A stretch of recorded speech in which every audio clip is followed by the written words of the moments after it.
November 1944.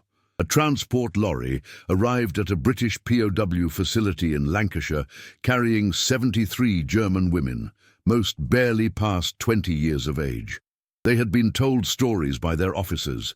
British captors tortured prisoners, violated every convention, showed no mercy. When a British medical officer walked into their holding room and spoke 2 words in German, "Show your feet," the women believed their final moments had arrived. What happened next would shatter every assumption they carried across the Channel. The lorry rolled through the gates of Camp 186 near Preston at 2:30 on the afternoon of November 14th, 1944. Rain hammered the canvas, covering the vehicle. Cold November rain that turned the Lancashire countryside into grey monotone.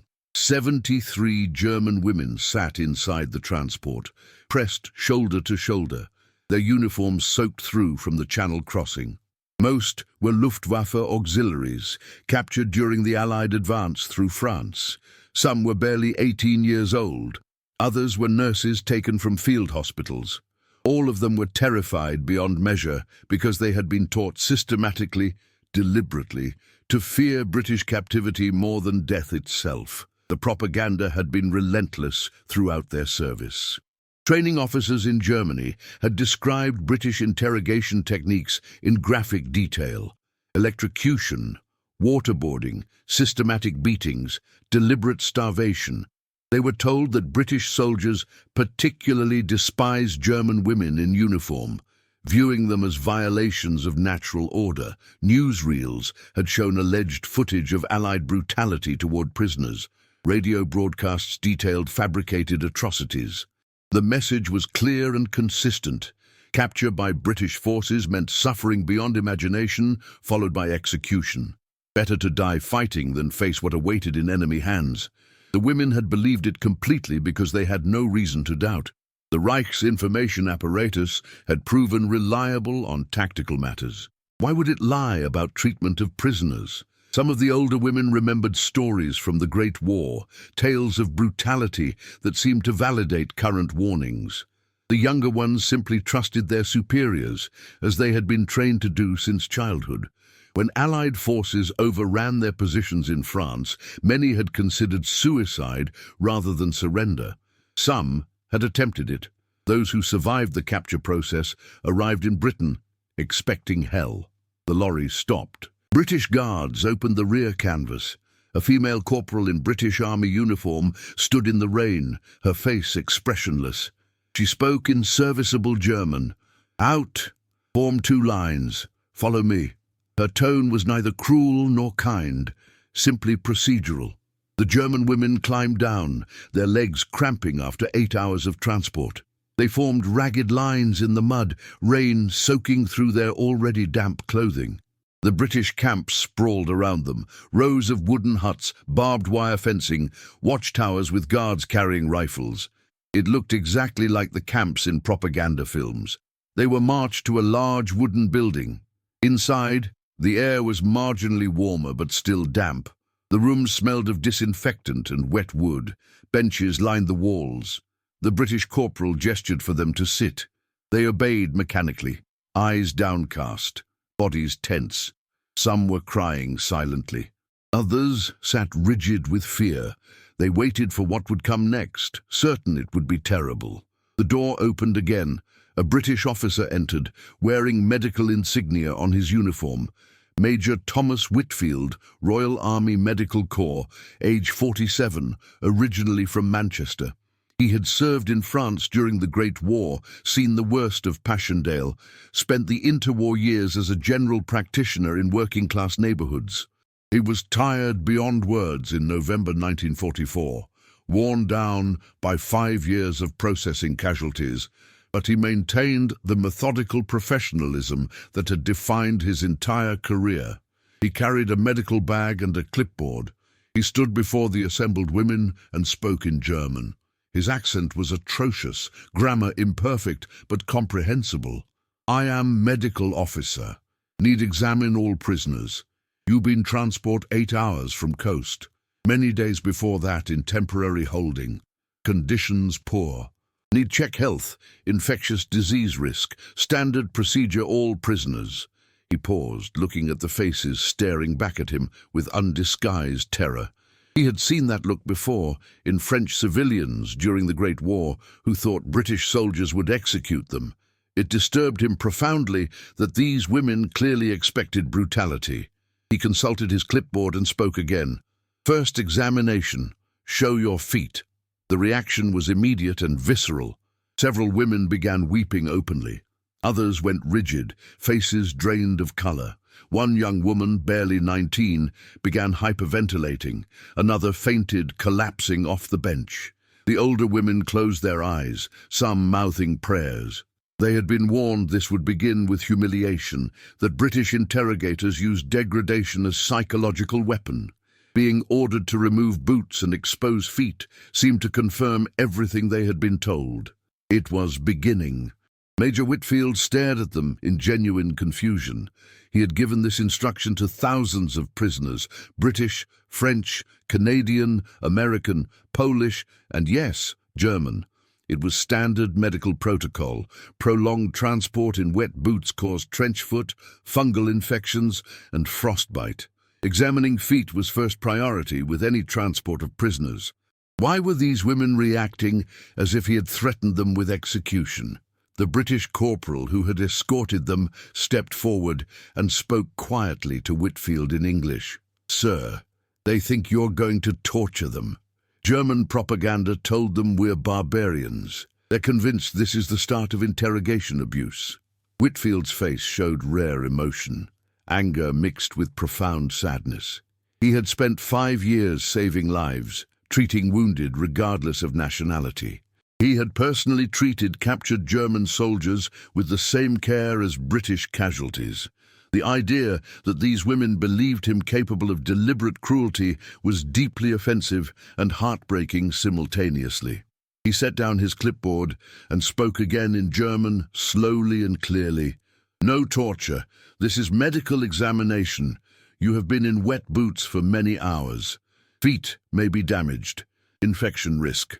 I need to see if you require medical treatment. Standard procedure. Nothing else." His tone was firm but gentle, the voice he used with frightened patients in Manchester surgery. The women did not believe him. They had been trained too thoroughly. Some began removing their boots with shaking hands, convinced compliance might delay worse treatment. Others remained frozen. The young woman who had fainted was being helped back onto the bench by her companions. The room was thick with fear and desperation. Major Whitfield realized with growing frustration that words alone would not penetrate years of propaganda. He would have to demonstrate through action that British military medicine operated under different principles than what these women had been taught to expect. He made a decision. He called through the door in English, "Sister Morrison, bring the foot care supplies, all of them, and tea. Hot, sweet tea for 73. Move quickly." He turned back to the German women and spoke in German. "You will see, I show you, not torture, medicine." Sister Alice Morrison arrived within minutes, accompanied by 2 British nursing auxiliaries pushing trolleys loaded with medical supplies. Morrison was 51 years old, originally from Liverpool, veteran of Great War nursing and possessing the practical efficiency that came from 3 decades treating working-class patients with limited resources. She assessed the situation immediately. 73 terrified prisoners, most with visible signs of malnutrition and exhaustion, sitting in wet uniforms in unheated building in November. She began issuing instructions to her auxiliaries in rapid English while setting up the first treatment station. The supplies on the trolleys represented significant allocation in November 1944 Britain. Antiseptic solution, gauze bandages, zinc oxide ointment for fungal infections, surgical spirit, cotton wool, adhesive plaster, and a precious supply of sulfur powder for serious infections. These materials were rationed strictly even for British military casualties. Using them on enemy prisoners was controversial within military administration. Questioned repeatedly by logistics officers who argued resources should be prioritized for British wounded. Major Whitfield had fought that battle consistently throughout the war, citing Geneva Conventions and basic medical ethics, but also pragmatic argument. Infectious disease did not respect nationality, and untreated German prisoners could spread illness to British personnel. The foot examination process began systematically. Major Whitfield gestured for the first woman to approach. She was approximately 25 years old, captured Luftwaffe communications auxiliary named Greta Schmidt. Though Whitfield did not know her name yet, she approached slowly, every movement suggesting she expected violence. Whitfield indicated the chair beside the treatment table. She sat. He knelt on the floor, positioned himself at her feet, and gently removed her left boot. The stench was immediate and overwhelming. The boot's interior was soaked through, the wool sock disintegrated with moisture and friction. When Whitfield carefully peeled away the fabric, Schmidt's foot was revealed in appalling condition. Skin macerated and pale, toes showing early signs of trench foot, heel covered in burst blisters, fungal infection visible between toes. This was the result of at least 2 weeks in wet boots, with no opportunity for proper foot care, compounded by malnutrition weakening resistance to infection. Left untreated, this foot would deteriorate into severe trench foot within days, potentially requiring amputation of gangrenous toes within a fortnight. Whitfield's face remained neutral, but his internal reaction was sharp anger at the circumstances that had created this condition. German logistics had collapsed by late 1944, leaving auxiliary personnel without basic supplies. Allied bombing had destroyed supply infrastructure. But also, German military doctrine prioritized combat troops over support personnel, particularly women. These auxiliaries had been considered expendable by their own command structure, given inadequate equipment and abandoned when Allied forces advanced. Now they were Britain's responsibility, and Britain's medical resources would be used to repair the damage. He spoke in German while working. Trench foot, beginning stage, painful now, will become worse if not treated. I clean, apply medicine. You must keep dry. Change socks daily, we provide. He worked carefully, cleaning the foot with antiseptic solution that stung fiercely, causing Schmidt to gasp with pain. He applied sulfur powder to the fungal infection, spread zinc oxide ointment on the blisters, and bandaged the worst areas. The entire process took 12 minutes per foot. When he finished both feet, he gave Schmidt clean, dry socks from the British Army supply. She stared at him with complete incomprehension, unable to reconcile this careful medical treatment with everything she had been taught to expect. Sister Morrison approached with a tin mug of hot tea, heavily sweetened with precious sugar ration. She handed it to Schmidt and spoke in halting German. Drink, warm you. Schmidt took the mug with shaking hands and drank. The tea was real tea, not ersatz substitute, something she had not tasted in months. The warmth spread through her body. She began crying, not from fear this time, but from complete psychological collapse of her expectations. The cognitive dissonance was too severe. Enemy captors who were supposed to torture her were instead treating her injuries and giving her tea. Major Whitfield moved to the next prisoner. The pattern repeated: remove boots, reveal feet in various stages of damage, clean and treat, provide clean socks and tea. Some women had feet in worse condition than Schmidt. One had actual trench foot with tissue death beginning, requiring aggressive debridement of dead skin that caused severe pain, despite Whitfield's attempts at gentleness. Another had feet so damaged by frostbite that 2 toes showed signs of gangrene, requiring immediate transfer to the camp infirmary for potential amputation. Most had fungal infections, burst blisters, and maceration from prolonged wetness. The work continued for 7 hours straight. Major Whitfield's back ached from kneeling repeatedly. His hands were stiff with cold despite the work. Sister Morrison and her auxiliaries moved efficiently, cleaning instruments, preparing supplies, ensuring each prisoner received the same systematic care. The room gradually filled with the smell of antiseptic, covering the earlier stench of infected feet. Empty tea mugs accumulated on a side table. The pile of removed boots grew, all of them soaked through, and several falling apart from deterioration. The German women began to understand slowly, painfully, that this was not torture. This was medicine. The British military medical personnel were treating them according to the same standards they used for British casualties. No one was being beaten. No one was being abused. The worst pain came from antiseptic on open wounds, which was medical necessity, not deliberate cruelty. Several women began helping, fetching supplies for Sister Morrison, supporting companions who were too weak to stand, distributing tea to those still waiting. The atmosphere in the room shifted incrementally from terror to confused relief to exhausted gratitude. By 9 o'clock that evening, all 73 prisoners had been examined and treated. 15 required follow-up care in the camp infirmary. 3 needed immediate hospitalization at the military hospital in Preston for serious foot infections.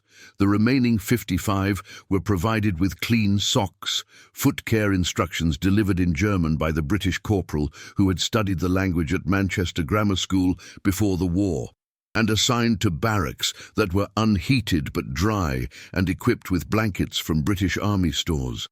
Major Whitfield completed his paperwork, noting the condition of each prisoner and treatment provided. He wrote a requisition for additional medical supplies to replace what had been used, knowing it would be questioned by logistics officers.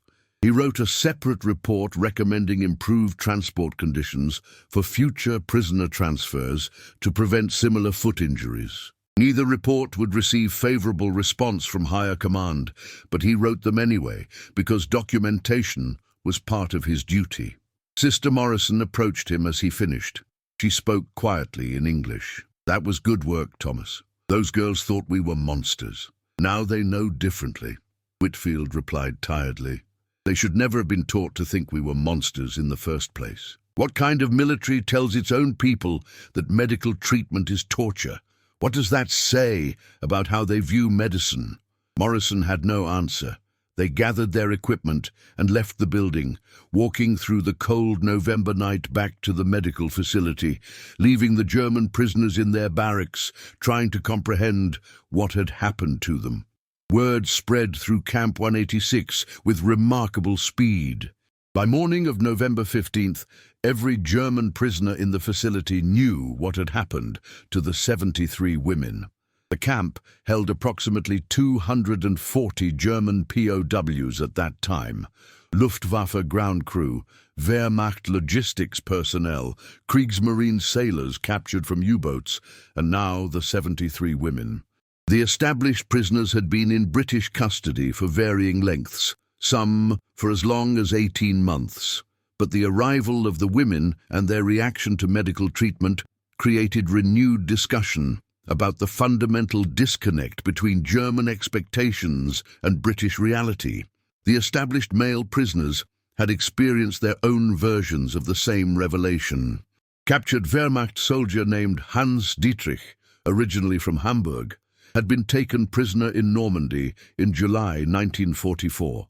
He remembered his own arrival at British custody, expecting brutal interrogation, receiving instead methodical questioning focused purely on military intelligence, conducted by educated British officer who spoke perfect German and treated the interrogation as professional discussion between military men. Dietrich had been trained to resist torture, prepared to endure pain. He had not been prepared for civilized conversation over tea, where his interrogator expressed genuine interest in Dietrich's pre-war work as a teacher and promised to ensure Red Cross notification would reach his family within 1 week. Kriegsmarine Lieutenant Friedrich Weber, captured when his U-boat was forced to surface off Cornwall in August 1944, shared similar experience. Weber had ordered his crew to destroy all code materials and prepare for execution when British destroyers closed in. Instead, British sailors had pulled them from the freezing Atlantic, provided immediate medical care for injured crew members, given them blankets and hot soup, and transported them to shore facility where they received the same treatment as British casualties. Weber had lost 2 crew members during the depth charge attack. British medical personnel had done everything possible to save them, failing not from lack of effort, but from severity of injuries. The bodies had been prepared respectfully and buried with military honors. Weber could not reconcile this treatment with propaganda that had described British naval forces as pirates who executed submarine crews routinely. The German women's experience added new dimension to this collective understanding. The male prisoners had experienced British military professionalism, but the women had experienced something that seemed to transcend mere military correctness. Major Whitfield's treatment of their feet was not simply following regulations. The allocation of scarce medical supplies, the hours spent carefully treating injuries, the provision of tea and clean socks, Sister Morrison's gentle manner despite language barriers, this represented something deeper than institutional policy. It represented cultural values that German military doctrine had fundamentally misunderstood or deliberately misrepresented. Greta Schmidt, the first woman treated by Whitfield, found herself in confused conversation with Hans Dietrich 3 days after arrival. They spoke in the camp dining hall during the evening meal, carefully monitored by British guards who permitted conversation between prisoners, but intervened if discussions became heated. Schmidt described her terror when Whitfield had ordered them to show their feet, her absolute certainty that torture was beginning, her complete inability to process what actually happened. Dietrich nodded slowly and spoke. They do this with everything. They follow rules, Geneva Convention, medical standards, proper treatment. It is not kindness exactly, it is principle. They believe certain things must be done in certain ways, regardless of circumstances, even when it costs them resources. Even when we are enemies. Weber joined the conversation, offering his perspective from naval service. British naval tradition emphasizes duty, honor, and proper conduct, even toward enemies. We were taught they were brutal, but their brutality is in their efficiency at killing, not in their treatment of prisoners. They fight hard, but once you surrender, you are classified differently. You become responsibility rather than enemy. The responsibility must be fulfilled according to standards they set for themselves. Schmidt struggled to articulate her confusion. But why? Why waste medicine on us? Why care if our feet are infected? We are enemies. We would have killed British soldiers if given opportunity. Why treat us as if we matter? The question hung in the air because none of them had complete answer. They were beginning to understand that British military culture operated from assumptions fundamentally different from their own. German military doctrine prioritized efficiency, hierarchy, and ruthless focus on victory. Individual suffering was acceptable cost if it advanced strategic objectives. Resources were allocated strictly according to military necessity. The concept that enemy prisoners deserved medical treatment equal to friendly forces seemed incomprehensible, economically wasteful, strategically illogical. British interrogators noticed the German prisoners' confusion during routine questioning sessions. Captain James Holloway, Intelligence Corps, had conducted hundreds of interrogations by November 1944. He was originally from Leeds, had studied German literature at Oxford before the war, and approached interrogation as intellectual exercise rather than confrontation. During session with Schmidt on November 17th, he asked about her reaction to medical treatment. She answered honestly, describing her fear and subsequent incomprehension. Holloway leaned back and spoke in fluent German. "Let me explain something about British military culture. We believe that how we treat prisoners reflects who we are, not who they are. If we tortured you, we would become the barbarians your propaganda claimed we were. We refuse to become that. We maintain standards not because you deserve them, but because we require them of ourselves. Do you understand the distinction? Schmidt considered this carefully and replied, "You maintain standards to preserve your own identity, not for our benefit, but for yours." Holloway smiled slightly. "Precisely. We fight this war to preserve civilization as we understand it. If we abandon civilized standards during the fighting, we have already lost what we claim to defend. Your feet were treated because British medical officers treat injured people. That is their function. That is who they are. Failing to treat you would violate their professional identity and British military tradition. It is not complicated." But it was complicated, because the explanation revealed philosophical gulf between military cultures. German doctrine had spent years teaching that British civilization was decadent weakness, that British adherence to rules would be their downfall, that German ruthless efficiency would triumph over British outdated honor codes. The reality of capture had proven the opposite. British standards were not weakness, but strength. They could afford to treat prisoners properly because their system was fundamentally more robust. They could allocate resources to enemy medical care because their logistics were superior. They could maintain civilized standards because their cultural confidence was unshakable. Intelligence reports from captured German documents showed Wehrmacht officers trying to explain this to higher command, with increasing frustration throughout 1944. One captured letter from German POW facility commander to Wehrmacht administration in Berlin, dated September 1944, stated bluntly, "British prisoner treatment consistently exceeds Geneva Convention requirements. German prisoners receive adequate food, medical care and housing despite Britain's resource constraints. This treatment creates significant morale problems when prisoners are eventually repatriated, as they recognize the disparity between British and German standards. Recommend we improve our own treatment of Allied prisoners to prevent unfavorable comparisons." The recommendation had been ignored because German logistics in late 1944 could barely supply combat forces, much less allocate resources for prisoner welfare.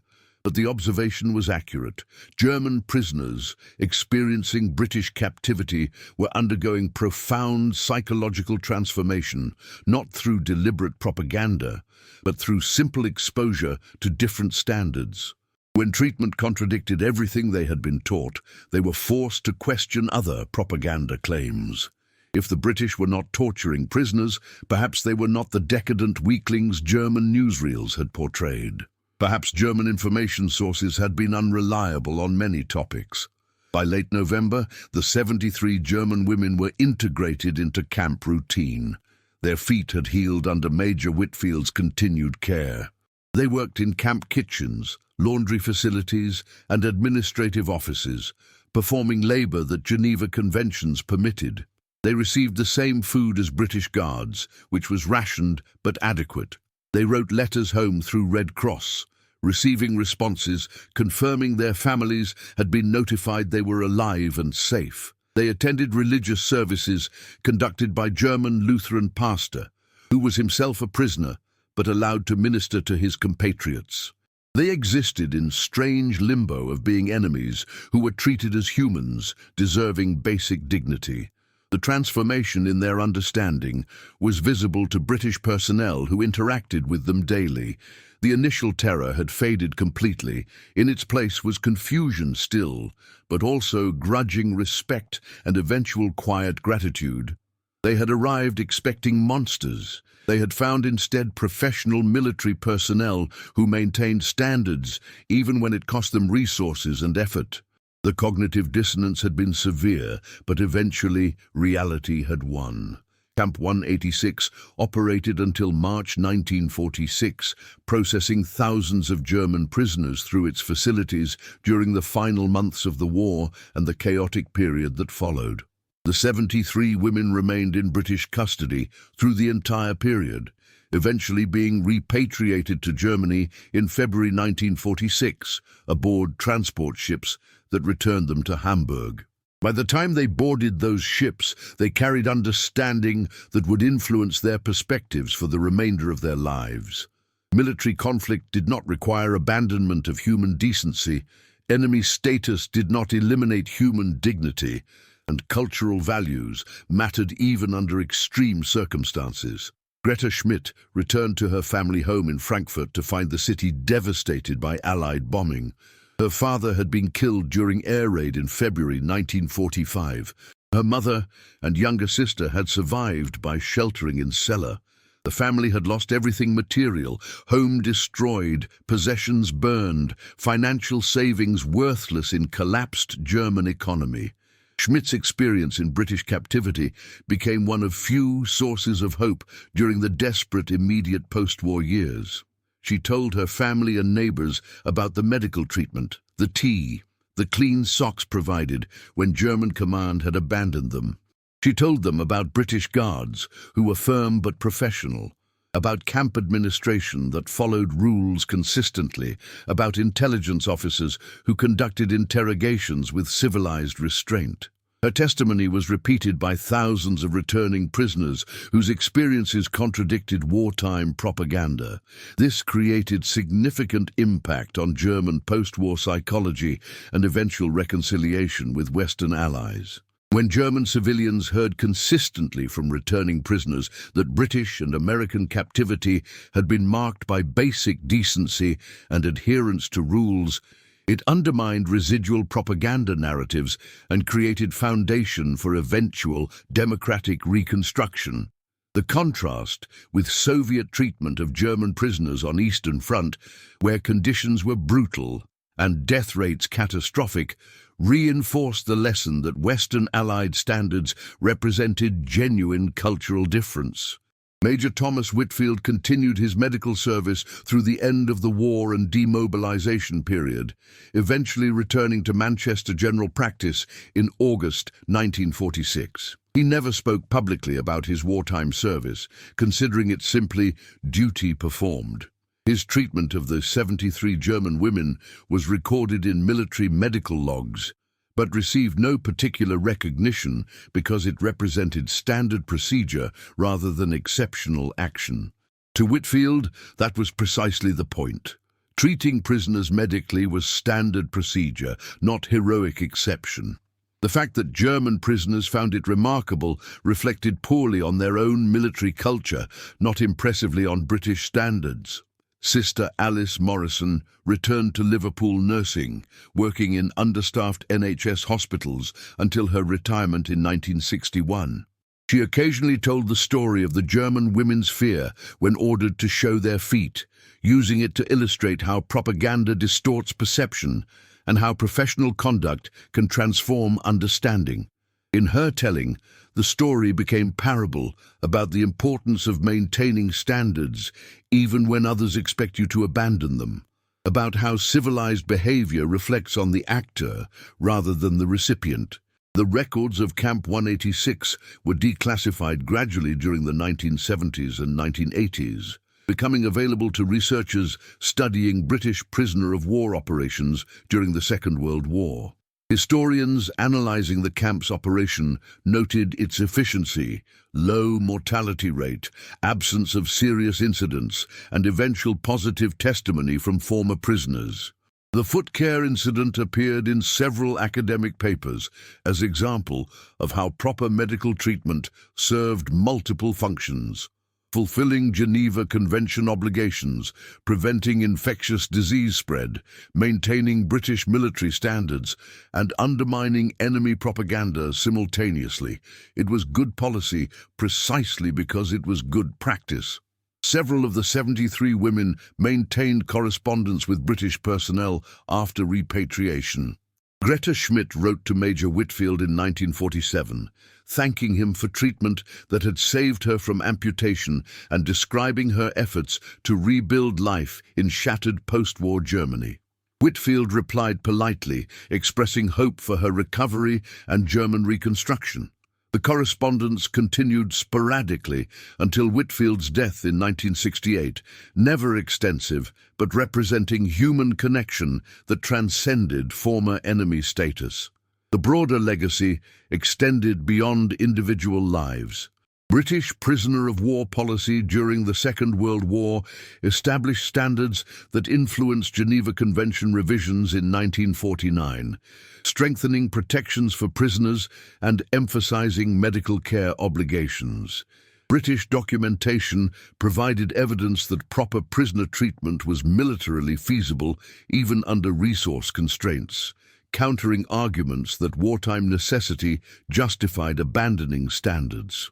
The contrast between Western Allied treatment and Axis treatment of prisoners became established historical fact, contributing to post-war moral reckoning about conduct during conflict. The foot care incident specifically became minor, but telling detail in this broader narrative. When ordered to show their feet, 73 German women believed their worst fears were being realized. Instead, they received medical treatment from professionals who viewed injured feet as medical problem requiring solution regardless of patient nationality. The gap between expectation and reality was so severe, it shattered propaganda narratives immediately and completely. That gap existed, not because British personnel were exceptionally virtuous, but because they followed established standards consistently. The virtue was in the standards and the consistency. In February 1984, a reunion was organized in London for former Camp 186 prisoners and British personnel. 19 former prisoners attended, including 6 of the original 73 women. Major Whitfield had died by then, but Sister Morrison attended at age 91, still sharp and articulate. Greta Schmidt, now Greta Hoffmann after marriage, traveled from Frankfurt specifically to meet Morrison. Their conversation was brief but emotional, conducted in mixture of German and English with assistance from younger relatives translating. Schmidt expressed gratitude for treatment that had seemed incomprehensible at the time, but had shaped her understanding of human possibility even during war.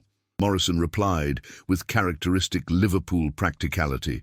"We were just doing our jobs, love. Feet needed treating. We treated them. Nothing more complicated than that." Wait, but it had been more complicated, because doing the job according to proper standards, when shortcuts would have been easier, required cultural commitment to principles above convenience.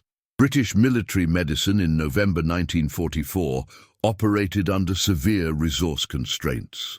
Allocating supplies and time to enemy prisoners required deliberate choice to prioritize standards over expedience. That choice reflected values: belief in civilized conduct, commitment to professional duty, confidence in cultural identity strong enough to treat enemies with basic decency. Those values had practical consequences, preventing disease, undermining enemy propaganda, and establishing moral authority. But the values existed independent of consequences. The feet were treated because that is what medical officers did. The principle was its own justification. 73 German women arrived at British POW facility in November 1944, expecting torture. They received medicine instead. The memory of that moment stayed with them for the rest of their lives, a demonstration that military conflict need not erase human decency, that enemy status need not eliminate human dignity, that cultural values could be maintained even when circumstances made abandonment tempting. In the long accounting of the Second World War, it was a small moment, affecting few individuals, changing no strategic outcomes. But for those individuals, it changed everything, proving that even in darkness of total war, some lights continued burning. The British Guards, who brought medicine instead of torture, were not heroes. They were professionals doing their duty. In maintaining that distinction, they demonstrated something profound about the culture they defended. If this story moved you, please consider subscribing to our channel for more untold accounts from the Second World War. We explore the human moments that shaped history, the quiet decisions that revealed character, and the small acts that demonstrated extraordinary principles. Leave a comment sharing your thoughts or any stories from your own family's wartime experiences. Your engagement helps us continue bringing these forgotten narratives to light. Thank you for watching.